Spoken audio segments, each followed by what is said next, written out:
A dress code is supposed to be a form of free expression. It's not as significant of a form as most other forms of free expression. Schools, they have to have a defensible basis. They can't violate student rights by being vague. They must be able to demonstrate a connection to how the dress can be disruptive to learning.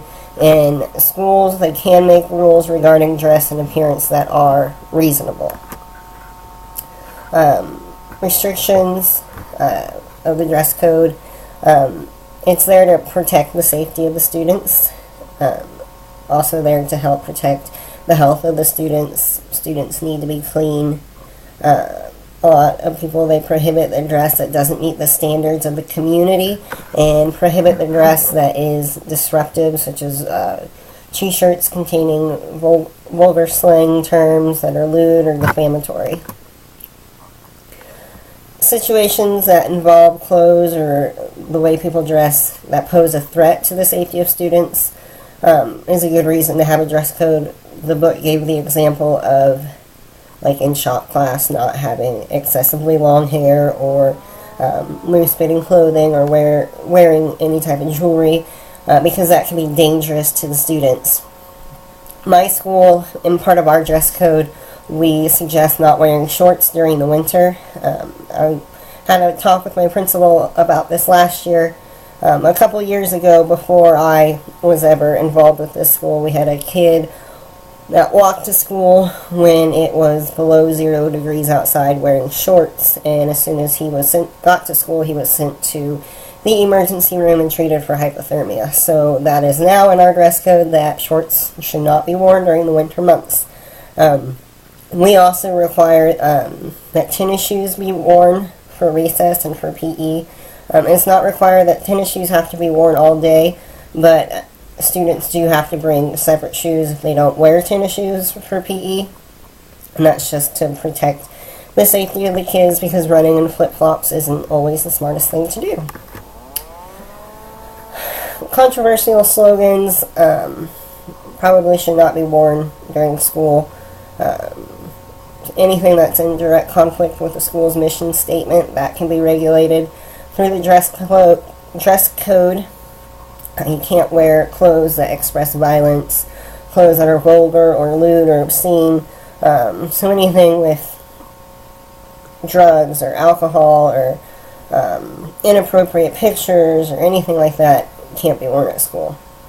My school's dress code, we state that we do not allow t-shirts or other clothing with beer, alcohol, drugs, firearms, or tobacco advertisements on them, or mention of any of these substances, whether it is in printed words or pictures. Any profane or offensive meaning on garments will not be tolerated. My school's dress code, we also state that you are not to wear apparel that is excessively short, tight, or low cut. That type of clothing is prohibited.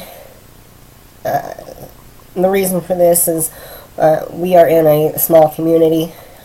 Dressing like that would not meet the standards of our community, which is why it's in the dress code.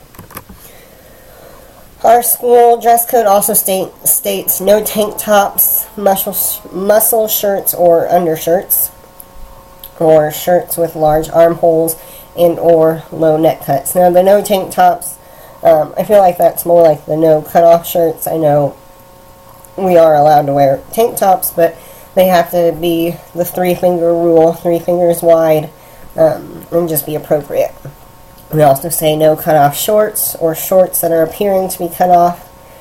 And this is where we state the please no shorts during winter months.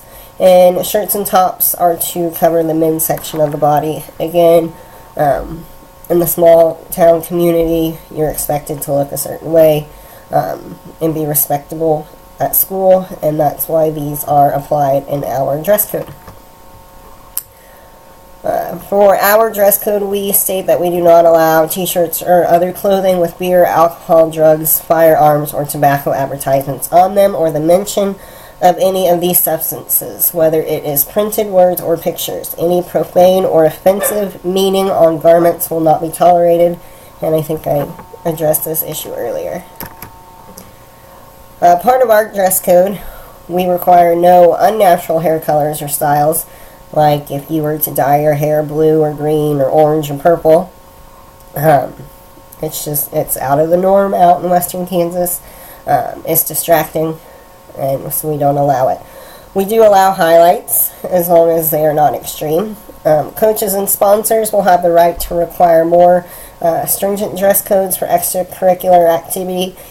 Coming from a small town myself, I know that when it comes to sports, the coaches make the rules. If you have a football coach that says no highlights, then there will be no highlights, and there's no fighting that, or else you don't play.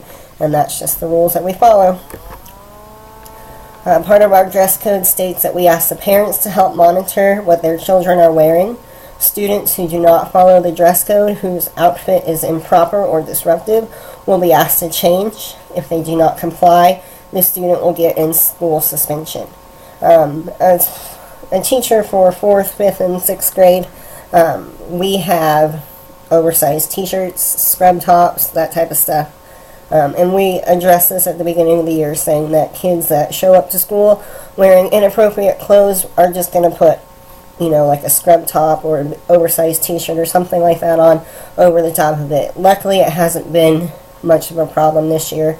Usually once it starts to get warmer, that's when we tend to see more problems with the dress code, with girls trying to wear like spaghetti strap shirts or shorts that are too short and that type of stuff. But usually we don't have much of a problem. Our dress code clearly states that students will comply with the dress code or they will be disciplined. And like I said, in my 2 years with the district, I haven't ever seen any problems with the dress code.